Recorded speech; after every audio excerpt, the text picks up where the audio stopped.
Well, it's my pleasure, Mel. I always enjoy talking with you.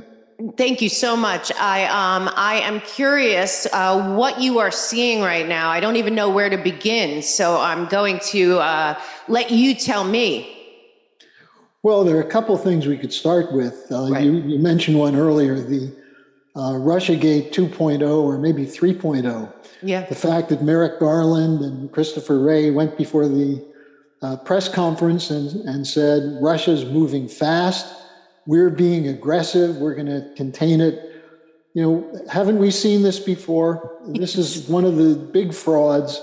And by the way, I don't know if you caught this, but Putin was trolling the United States I today saw. at the Far Eastern Economic Conference, where he said, "Oh, I'm going to support Kamala Harris because I like Biden so much." And he also said, because she has an infectious laugh. Infectious laugh. And some of the conservative media, the neocon media, said, "See, we told you Putin is going to get involved." They can't quite see the forest through the trees. Well, the obvious point is that most Americans don't have a clue of what's happening internationally, and that you have Right, exactly. two tendencies. One is the US and the British and NATO pushing for a war with Russia.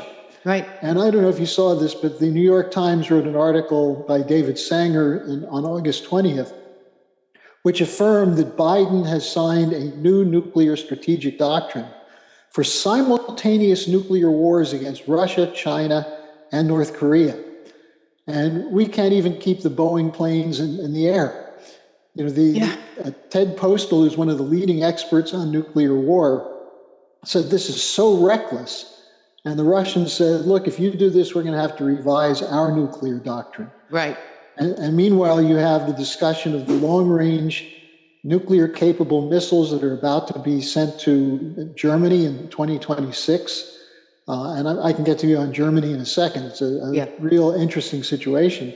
But then giving Ukraine, Zelensky's coming and asking for permission to strike deep inside Russia. And meanwhile, his army is being decimated. Right. The country is being destroyed. And Biden is, of course, still senile. The question is, what does Harris think of this? She won't even allow herself to be asked, what is your view of this new nuclear question, this new nuclear doctrine? So your point is well taken. You want someone who's a third-rate political hack as president in a moment of this kind of crisis. As you know, it is happening here because I know you talked with Scott Ritter not that long ago. I did. Ritter, he was raided. I know. Dmitry Simes, a very well-known Russia expert, his house was raided.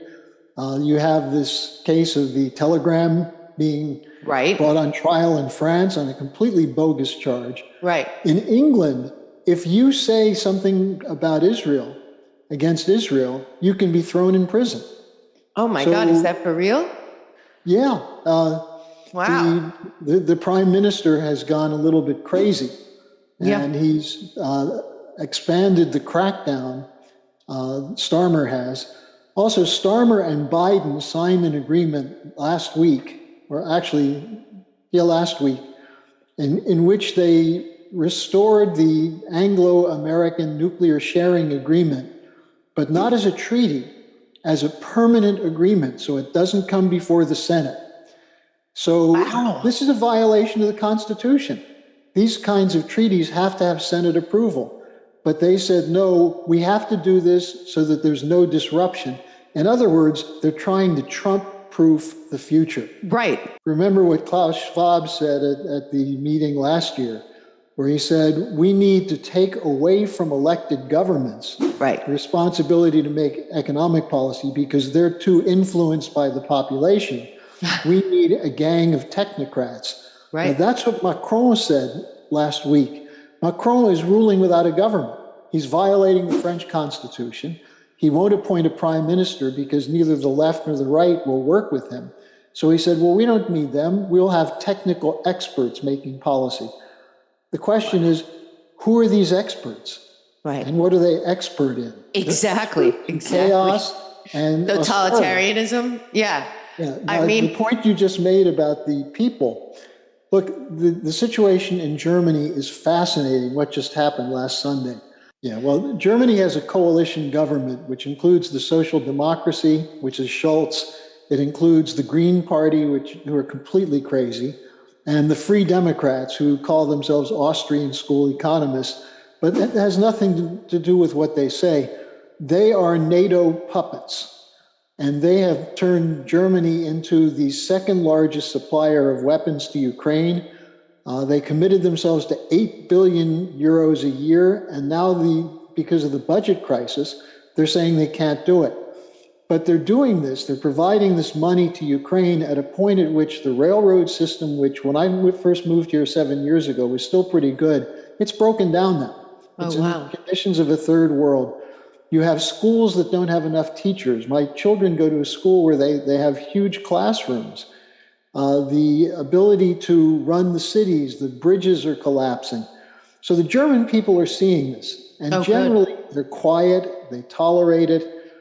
They don't like the war. They don't like what happened with the Nord Stream pipeline that Schultz knew that Biden said he was going to shut it down in front of him and never raised a peep.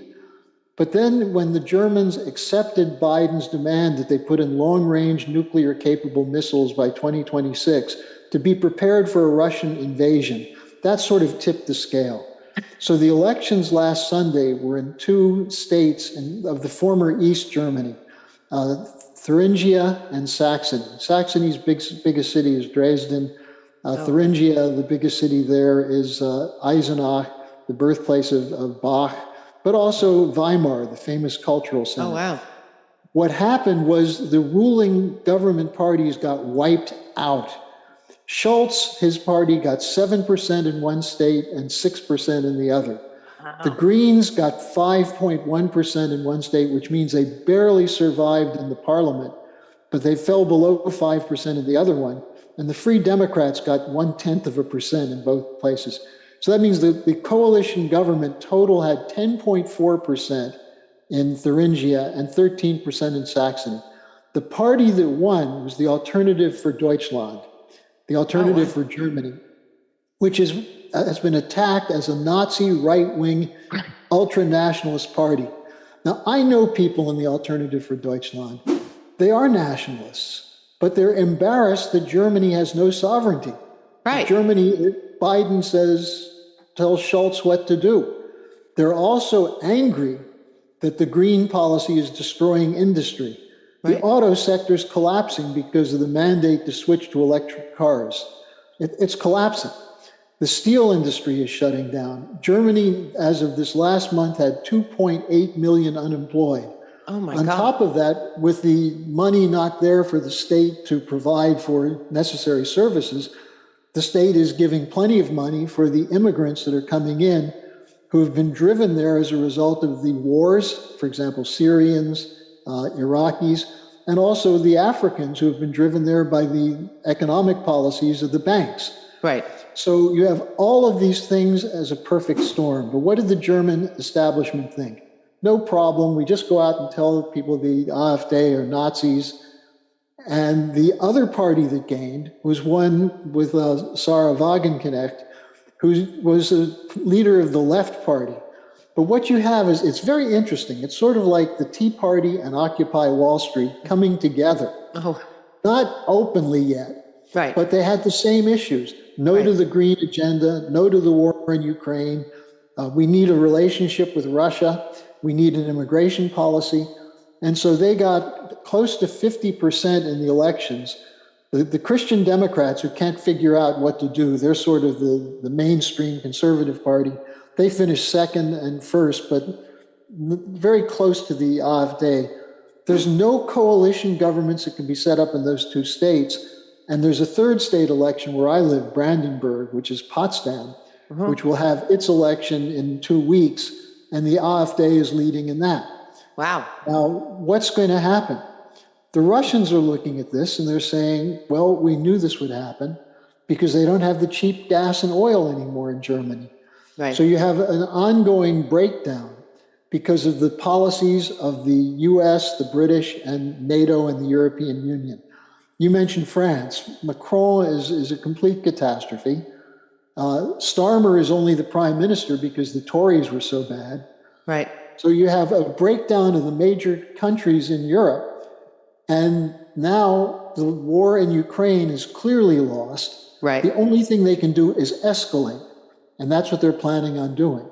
Yeah. So the hopeful sign is that these countries, or the people, are saying to the government, get out, you're crazy, we don't like you. Now, what about the United States? Well, we have the Biden administration, which is completely preposterous. The idea that they imposed Harris, I wrote an article saying it was a soft coup. I mean, it's ridiculous. Trump did something very clever after the Democratic convention, and I think people miss the implications of this. The Bobby Kennedy endorsement and then Tulsi Gabbard. Kennedy and Gabbard both said in their statements they support Trump because Trump understands the danger of nuclear war. We're headed toward nuclear war. We have to move back from that. Right. Very significant. Yes. And if Trump will make that an issue at the debate next week, I think Harris will cackle her way off the podium. Yeah. Because she has nothing to say about that. No, because she's exactly a whiz when it comes to strategic policy to start with. Well, you mentioned Nuland. Nuland is working with Susan Rice and Samantha Power. And Samantha Power and Rice actually have power above Blinken and Sullivan. Blinken, I refer to him as the Willy Loman of foreign policy. You know, the death of a salesman. Yeah. You know, he thinks he's a great salesman, and everywhere he leaves, they laugh at him. Yeah. The important point here is that the world is moving on. Right. Rest of the world is saying, look, your imperial system is collapsing. You've already done a lot of damage to us. Now you're having damage to yourself. You have a way out. You can work with us, or you can continue to be an empire, in which case you're going to collapse. And you look at the poorest countries in Africa, Mali, Burkina Faso, and Niger. They just kicked out the French, the Germans, and the United States, and now they're winning the war against the terrorists because they have the Russians in there. Yeah. More importantly, what they're saying is, we have all these raw materials, but we get no benefit from them. Exactly. All these raw materials go to you. Now we're going to keep them. If you want to work with us, you can come in and do it, but you're not going to control us. Yeah. And this is happening throughout Africa. Now, then you look at the situation in Gaza and the Middle East. In the eyes of most of the world, Netanyahu is a war criminal. Unfortunately, he's a war criminal with an unlimited checkbook from the United States because of the power of the Zionist lobby over Congress. Right. Now, this is a very dangerous situation because you now see people in Israel are finally saying, should we let this guy continue the war? You mentioned on Ukraine, they want to continue the war. That's Netanyahu's policy. Continue the war to the last Palestinian. And the only problem I see on this is that there's some confusion around because of the Zionist lobby, Trump, Bobby Kennedy are supporting continuing the war. They somehow can't make the connection to the war party, or there's something else going on. And I'm looking suspiciously at Kushner on this one. Very interesting because Turkey is one of the largest forces in NATO. Right. And Erdogan said, well, we could be in both places. Right, we don't have to be at war. Now, the other thing I think that's very fascinating about this is that if you look at the situation around the Ukraine war, we see Zelensky now is purging his cabinet. Right. He's throwing people out. What's going on in Ukraine? I have some sources there who tell me that in the universities, the students are terrified because they're afraid they're going to be pulled into the war in the very near future. There's no more money to keep the universities open. Meanwhile, Zelensky and his kleptocrats have built these mansions in the Riviera and in London and elsewhere. It boils down to one thing, though, and this is what people don't understand. This is not about freedom and democracy. It's not a fight to defend Americans from Putin. As you said before, Mel, Putin has no intention of going into war.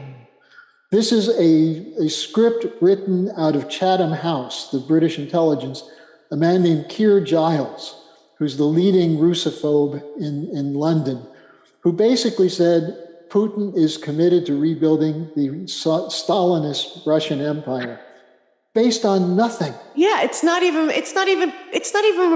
even make any sense, first of all. What it really does, go ahead. But here's the issue. If you look at what you also were bringing up before, the agenda, the 2030 agenda, the World Economic Forum agenda, what are they seeing? Their great reset has been shattered. Right. Their attempt to establish a global bankers dictatorship is in the toilet. They're still trying to protect that because that's where their billions come from. Exactly. The war machine is a part of it. Exactly. But the imperial looting, and as long as the City of London and the dollar are at the center of world trade, they get a cut of every single transaction that's made. That's what the SWIFT system is. Right. Now, a new system is being set up. It's being set up by the BRICS. It's being set up by the Shanghai Cooperation Organization. Right. And they're offering the Europeans to come in. And there are people in Germany now saying, why should we go down with this imperial system out of London? What has it ever done for us? Now, if you get a break in Europe away from the control of the City of London Wall Street system, then you can break its power. That's what the war is about. The war is targeting Russia. That's why they're talking about going into Taiwan.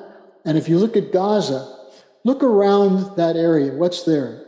Egypt, Ethiopia, Saudi Arabia, United Arab Emirates, Iran, all new members of the BRICS. Right. And also it's a corridor there that if you look at the Belt and Road Initiative on a map, you see that they could really use that corridor where Gaza is, and with the port that failed. Absolutely. And then it goes right into Africa. So it's a connection point between Africa, the so-called Middle East, Asia, and Europe. This is what Mackinder and the British were looking at in the 1890s, early 1900s, when they decided to create the State of Israel. Right. Before the Balfour Declaration, they were basically saying, who can we use as an agent to disrupt the potential for Arab nationalism or some kind of economic policy out of the control of the City of London? And that's when they suddenly decided, let's adopt the Jews. Let's give the Jews a homeland. Yeah. And that's what Israel has been from the start. There have been some people in Israel who are decent people who had wanted to work with the Arab nations, but they're in a minority. And I hate to say it as someone who's Jewish, but I look at the situation in Israel, and while I'm happy to see 300,000 people in the street calling for Netanyahu to be thrown out, they're not saying we should do something to defend the children of Palestine. They're not saying that we should end the occupation. And so this is going to have to come from the outside. The one power that could change all of this would be the United States. I know. And what the British are afraid of, what the neocons are afraid of, is that if Trump gets in, he might do it. They realize now that financialization doesn't work, because ultimately financialization is paper. Right. And if you don't have something to back it up, it's worthless. So they're now doing what was proposed by Yalmar Schach, who was Hitler's finance minister, of grabbing everything that's real physically to back up the paper that they're issuing. Oh, and what that means is that you have a handful of billionaires. And by handful, I mean maybe 1,000 billionaires now. Right. Mostly in the United States and Britain, but also some in China and elsewhere. Right. Who are part of this idea that you can establish a global bankers dictatorship where technocrats will ensure that there's at least enough money trickled down to keep people happy and busy with entertainment and sex and sports and things like that. Right. It can't work. And the reason it won't work in the United States is that the American people have deep down a certain sense of our tradition, of our constitutional tradition, that we are sovereign and independent. Now, we've lost a lot of that. It's been beaten down and people are confused. And, you know, for me, I would say that if someone says Kamala Harris is a communist, they don't know what communism is about. She is a corporatist. Right. What we're dealing with in the 20s and 30s was called corporatism, which is when the large corporations and the trusts take the control of the governments. Yes. That was later called fascism. And so here we have people who are saying Putin's a fascist, the AfD's a fascist, Trump's a fascist. they're the ones supporting the fascists in Ukraine. They're the ones supporting the Shaktian fascist economic policy. And this is where an education for people is so necessary. And I salute the work you're doing, because from the communications I get from your viewers and supporters, they're the best informed of the people that communicate with me from all the interviews I do. But I'm talking now with people in Egypt, and I do radio programs in South Africa, the Cameroons, Pakistan, Lebanon. What I'm finding is all over the world, they're saying, when will America wake up? I know. We want the America before the Kennedy assassination. And it's interesting, young people in Africa are more clear on what's going on in the United States than young people in the United States. Yeah. And if we could only get some leadership in there that would recognize that diplomacy is a lost art but needs to be done again. And our government has been captured by this. Right. And it's not the nature of the American government under the Constitution is not to be a fascist dictatorship that censors and steals. Right. But that's dependent on what the people do. And this is where it's so important for the American people to get a sense of our history and what we've done that's been good. And I'm not saying it's make America great again. It's that we have a constitution which gives us the power that the rest of the world is now saying we want the same kind of power to protect and take care of our people. Right. And if the United States were to rise up to that level again, we'd have friends all over the world, including in Russia, in China, throughout Africa. And what I'm seeing now in Germany and France, and I'm doing a lot of work here, is that there are patriots of those countries who have felt suppressed the same way the patriots in the United States have been suppressed. And I'm writing an article now on this question of what was called synarchy, which is the corporatist control of government. That strategy from the 20s and 30s, which was Harriman, which was J.P. Morgan, which was the Bank of England, it was Schroeder Bank. These are the people who put Hitler in power. Right. Not because they wanted to do something good for Germany. They wanted to do something to control things for themselves. Right. And that's what this billionaire class is about. And the benefit we have is they're arrogant and they're afraid of the people. Yeah. And they think they can manipulate the population. It reminds me of the famous story of Harlow's monkeys, the University of Wisconsin psychiatrist who was doing experiments with monkeys. And one day the cage was left open, the monkeys went out, and they went on a rampage through the town. That's what we're about to see, only not monkeys, but creative human beings waging a fight to win back the country. Sure. The daily update is posted on the LaRoucheOrganization.com website. And you go to where it says programs, you click on that, and the first thing that comes up is Harley's Daily Briefing. It's usually 10 to 12 minutes. It's sort of like the discussion we're having. Yeah. Because I think it's crucial, not just to give people an update of what's happening in the world, but a sense of the history. Right. And how we got there. And that gives you an ability to start thinking outside the box of how do we get out of it. So, and if people want to be in contact with me, they can always write to me. My personal email is harleysch@gmail.com, and I write back. I do respond. I have lots and lots of correspondence, and that's how I stay in touch with people and see that there are people out there, as you're saying, with a commitment to do the right thing. They just don't know who to trust. Exactly. And I say start by trusting yourself, your own creative potential, but you do have to read. You do have to think. And by reading, I don't mean reading the New York Times or the Washington Post. Yeah. So thank you so much, Harley, for always being a beacon of truth and light. And we will see you next time.